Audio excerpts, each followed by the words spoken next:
Sir एक और important बात है जो समझने की ज़रूरत है, आप समझाइए सर। 34 लाख वोटर्स ने ये एसआईआर अपील की और उस अपील की सुनवाई के बाद जो 19 जुडिशियल ट्रिब्यूनल्स हैं, वो ये निष्कर्ष पे पहुंचे कि कुछ लाख वोटर्स जो हैं, उनके वोटर लिस्ट से नाम गलत कट गए हैं। तो ऐसी स्थिति में सर, पहला कि इलेक्शन कमीशन इसका भूल सुधार कैसे करेगा? दूसरा सर ये कि क्या 2026 में ये वोटर्स वोट कर पाएंगे? और तीसरा, अगर ऐसी गलती है, सिस्टम की जो लापरवाही है, उसमें जवाबदेही होगी जिसकी गलती थी जिम्मेदार व्यक्ति की?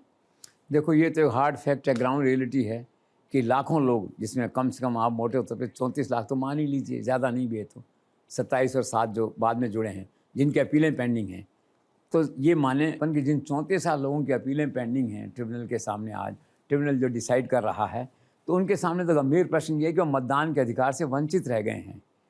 और मतदान का अधिकार चाहे मौलिक अधिकार नहीं, लेकिन एक कॉन्स्टिट्यूशनल राइट है और एक सेंटिमेंटल राइट है, सुप्रीम कोर्ट ने खुद ने कहा है।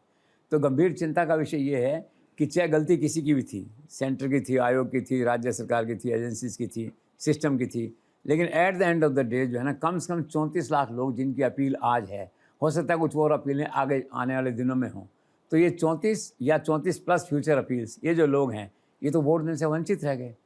तो गंभीर प्रश्न है। तो देखिए इस पर क्या फैसला होता है, कैसे क्या बात आगे बढ़ती है, क्योंकि इन सब पे भी सुनवाई हो रही है। जब सुनवाई पूरी हो जाएगी तब मालूम पड़ेगा फाइनली जा करके कि 34 हैं, कि 24 हैं, कि 15 हैं, कि 7 8 हैं, क्या हैं ये। उस दिन फिर ये तय होगा।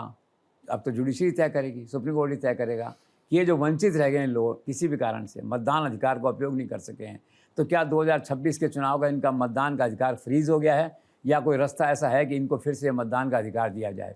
तो कॉम्प्लिकेटेड एंड प्रैक्टिकल इशू है। तो देखिए इसमें आगे जैसे जैसे सिचुएशन डेवलप होगी तो मालूम पड़ेगा।